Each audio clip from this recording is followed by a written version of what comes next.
Hello friends, welcome back to my channel. मैं हूं अफशर रज़ा और आज हम पॉलिटिकल साइंस की एक टॉपिक यूएनओ यानी कि यूनाइटेड नेशन ऑर्गेनाइजेशन, संयुक्त राष्ट्र संघ के बारे में, हम अंतर्राष्ट्रीय संगठन है जो, इसके बारे में आज हम वीडियो लेकर आए हैं, जो कि आपकी 12th क्लास के लेसन नंबर 6 में और BA LLB सेकेंड सेमेस्टर की सेकेंड यूनिट है यूएनओ, अंतर्राष्ट्रीय संगठन। तो चलिए आइए हम जानते हैं अंतर्राष्ट्रीय संगठन के बारे में।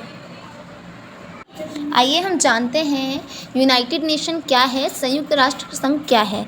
संयुक्त राष्ट्र संघ एक अंतर्राष्ट्रीय संगठन है। इसके बारे में हम इस वीडियो में टोटली जानेंगे कि इसके कितने अंग हैं, क्या है, कैसे कार्य करते हैं अंग इसके। ठीक है, इंपॉर्टेंट टॉपिक है, most of the important topic आप दोनों के लिए, LLB स्टूडेंट्स के लिए भी और 12th वालों के लिए भी। हम जानेंगे संयुक्त राष्ट्र संघ कब अस्तित्व में आया। तो ये अस्तित्व में आया 24 अक्टूबर 1945 में आया। 1945 में द्वितीय विश्व युद्ध के बाद इसकी स्थापना की गई थी। ठीक है, इसमें वर्तमान सदस्य देश कितने हैं? 193, 193। ठीक है, वर्तमान महासचिव कौन है? Antonio Guterres. ठीक है, 6 भाषाएं मोस्टली इसके अंदर हैं, क्योंकि ये 6 भाषाएं बोलने वाले देश जो हैं ये इसके अंदर मोस्ट इम्पॉर्टेंट रोल अदा करते हैं। इसके प्रमुख मुद्दे के बारे में जानेंगे, इसके अंगों के बारे में आज हम इस वीडियो में जानेंगे। इसको टोटल ऑफ दी इसके बारे में सारा पढ़ेंगे। तो चलिए बने रहें वीडियो पे और हम आगे चलते हैं इसके कि आगे संयुक्त राष्ट्र संघ में क्या है। सबसे पहले हम इसके बारे में जानेंगे, देन इसके प्रमुख अंगों के बारे में जानेंगे। आइए, तो अंतर्राष्ट्रीय संगठन है यूनाइटेड नेशन ऑर्गेनाइजेशन, यानी कि संयुक्त राष्ट्र संघ। ये एक अंतर्राष्ट्रीय संगठन है, इंटरनेशनल लेवल पे एक ऑर्गेनाइजेशन है। यूएनओ अंतर्राष्ट्रीय संगठन उस संगठन को कहते हैं जिसका संबंध किसी एक क्षेत्र से न होकर बल्कि संपूर्ण विश्व से होता है। विश्व में अनेक अंतर्राष्ट्रीय संगठन हैं। विश्व के सबसे बड़े संगठन का नाम है संयुक्त राष्ट्र संघ।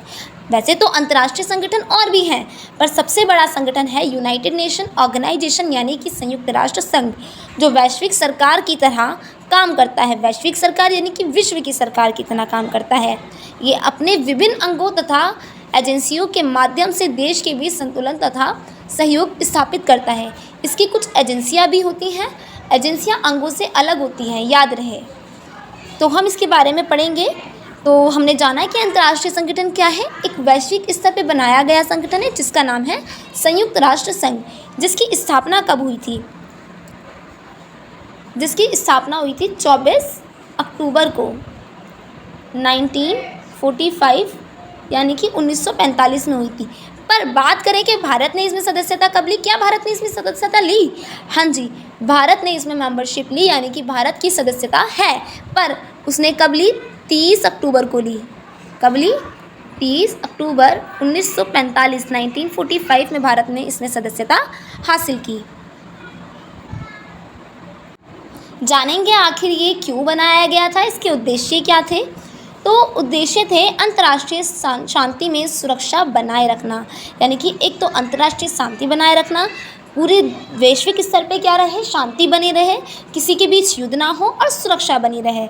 विवादों का शांतिपूर्ण समाधान करना, यदि किसी दो देशों के बीच विवाद हो रहा है तो युद्ध की स्थिति ना आ पाए, उनके बीच शांतिपूर्ण समाधान हो जाए। राष्ट्रों के मध्य अधिकार तथा आत्मनिर्णय के आधार पर मैत्रीपूर्ण संबंध स्थापित करना। राष्ट्रों के मध्य यानी कि किसी दो देशों के बीच या दो से ज़्यादा देशों के बीच क्या हो, आत्मनिर्णय आधार पर क्या करें, मैत्रीपूर्ण फ्रेंडशिप करें। फ्रेंडशिप जैसे संबंध उनके बीच स्थापित किए जाएं ताकि उनके बीच कोई विवाद ना रहे, लड़ाई ना रहे।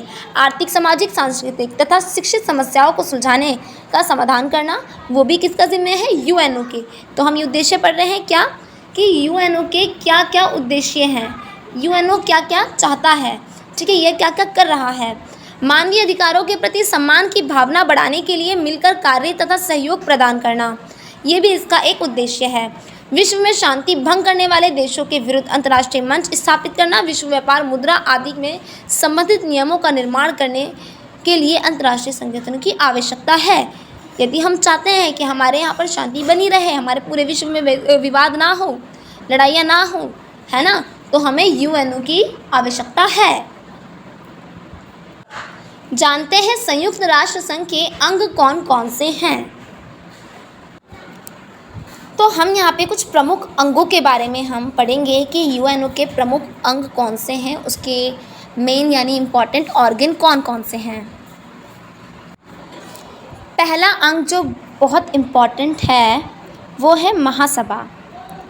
बहुत इम्पॉर्टेंट अंग है, प्रमुख अंग है कौन सा, महासभा, जिसको आम सभा भी कहा जाता है।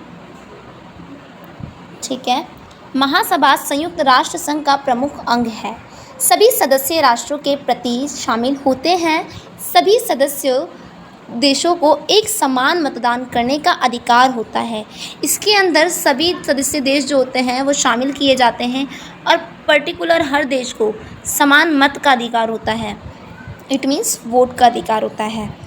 महत्वपूर्ण निर्णयों के लिए 2/3 बहुमत की आवश्यकता होती है तथा सामान्य निर्णय के लिए सामान्य बहुमत की आवश्यकता होती है। यानी कि जब कोई महत्वपूर्ण निर्णय लिया जाता है अंतर्राष्ट्रीय स्तर पे तो महासभा में से कम 2/3 निर्णय तो बहुमत, उस निर्णय के लिए बहुमत होनी चाहिए। यदि कोई आम ले रहे हैं, आम इट मीन्स कोई ऐसे ही अब निर्णय लिया जा रहा है तो उसके लिए सामान्य बहुमत की ज़रूरत होती है तथा सामान्य निर्णय के लिए सामान्य बहुमत की आवश्यकता होती है। 3 वर्ष में एक बार महासभा का अधिवेशन होता है।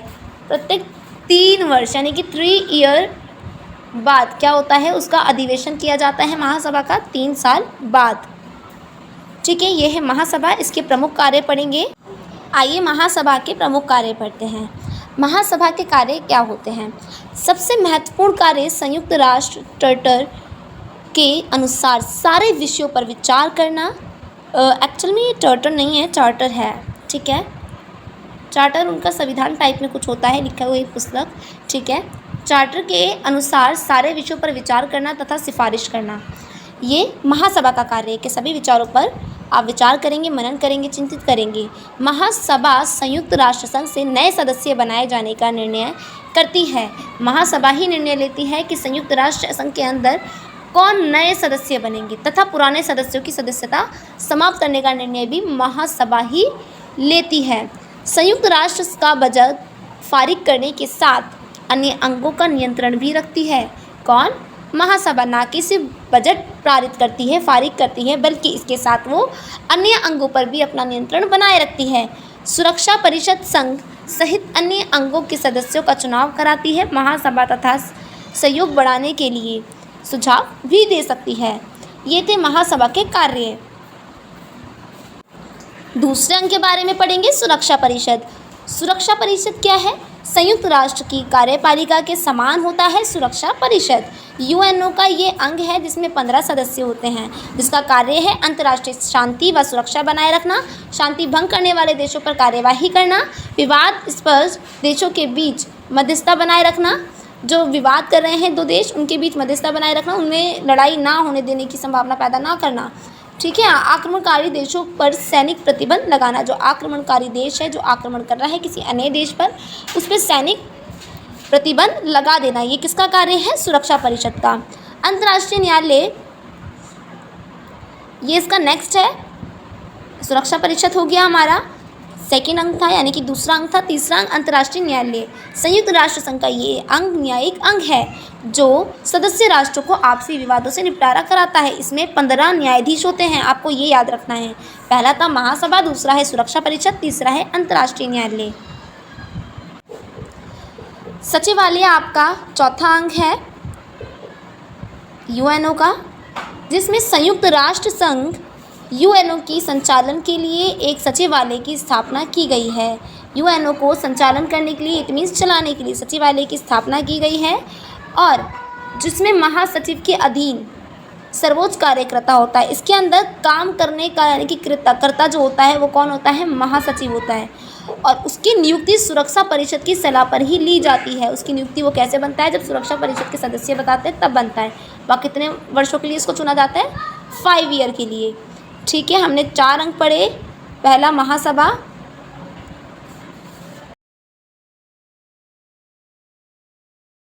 हम यूएनओ के अंदर 4 अंग पढ़ चुके हैं। पहला महासभा, दूसरा सुरक्षा परिषद, तीसरा अंतर्राष्ट्रीय न्यायालय और चौथा सचिवालय। अब इसके अन्य अंग के बारे में पढ़ेंगे, ये भी महत्वपूर्ण है। अन्य अंगों के बारे में पहला इसका महत्वपूर्ण अंग है अंतर्राष्ट्रीय संगठन, जिसे हम इंग्लिश में बोलते हैं international labour organisation, international labour organisation यानी कि ILO भी कहा जाता है, जो श्रमिकों की सहायता के लिए इसकी स्थापना की गई है। दूसरा है विश्व स्वास्थ्य संगठन यानी कि WHO, वर्ल्ड हेल्थ ऑर्गेनाइजेशन। ये ऑर्गेनाइजेशन भी इंटरनेशनल लेवल पर ही है, जो कि हेल्थ के बेस पर बनाया गया है। तीसरा है आपका विश्व व्यापार संगठन। विश्व व्यापार संगठन आपका इको में बहुत इंपॉर्टेंट टॉपिक है। WTO, ठीक है, ये UNO का ही पार्ट है, ये UNO का ही ऑर्गन है, ठीक है, जिसके अंदर रिलेटेड टू ट्रेड से रिलेटेड सारे वर्क होते हैं कि इंटरनेशनल लेवल पर कैसे एक्सपोर्ट होगा, कैसे इंपोर्ट होगा, कौन कंट्री किसके बीच कितना फोरा, ये सब आपको इकोनॉमिक्स में मिलेगा, ठीक है। कैसा कितना होगा ये सारा विश्व व्यापार संगठन तय करता है, यानी कि वर्ल्ड ट्रेड ऑर्गेनाइजेशन, जिसे WTO से भी जाना जाता है। नेक्स्ट है आपका अंतर्राष्ट्रीय मुद्रा कोष, ये भी इम्पॉर्टेंट है। अंतर्राष्ट्रीय मुद्रा कोष IMF यानी कि इंटरनेशनल मॉनेटरी फंड, मुद्रा कोष जो कि वित्तीय सहायता के लिए बनाया जाता है, वो भी अंतर्राष्ट्रीय स्तर पर। यदि किसी देश में अकाल पड़ जाता है या फिर वहाँ पर मुद्रास्फीति हो जाती है या फिर उसके देश में कमी आ जाती है मुद्रा की, या फिर ज़्यादा ही निर्धनता छा जाती है और देश को ज़रूरत होती है पैसों की, राइट, तो क्या होता है, तो अंतर्राष्ट्रीय मुद्रा कोष उसकी सहायता करता है। हमने अंगों के बारे में पढ़ा, इसके अंतर्राष्ट्रीय संगठन की स्थापना के बारे में पढ़ा। पूरी वीडियो में आपको इवन समझ तो आया होगा। और ये इंपॉर्टेंट नोट्स हैं, मेरे खुद के शेयर किए हुए नोट्स से इंपॉर्टेंट हैं और तो और मेरे द्वारा ही बनाए गए हैं। इसको आप लिखें, इसी प्रकार से अपनी आंसर राइटिंग भी लिखें। और ये जो इसके अंग हैं, प्रमुख अंग, महासभा, सुरक्षा परिषद, अंतर्राष्ट्रीय न्यायालय, सचिवालय, अंतर्राष्ट्रीय श्रमिक संगठन, विश्व स्वास्थ्य संगठन, विश्व व्यापार संगठन, अंतर्राष्ट्रीय मुद्रा कोष, ये मोस्ट इम्पॉर्टेंट हैं, ठीक है। इनको लिखें और अपनी एग्ज़ाम की प्रिपरेशन में लगे रहें। एग्ज़ाम बहुत करीब है, आई होप आप सब बेस्ट ही करेंगे। And thank you for watching my videos. हमारी और वीडियोज़ भी ऑलरेडी हैं यूट्यूब चैनल पर। पॉलिटिकल साइंस की कोल्ड वॉर इरा, शीत युद्ध का दौर, नॉन अलाइनमेंट मूवमेंट, गुट निरपेक्ष आंदोलन और ये UNO, ऑलमोस्ट आपकी तीनों ही यूनिट्स हैं आपकी LLB स्टूडेंट्स के लिए। तो और आपकी UNO है 2nd unit and cold war है 3rd unit, non align movement है यानी कि गुट निरपेक्ष आंदोलन 5th यूनिट।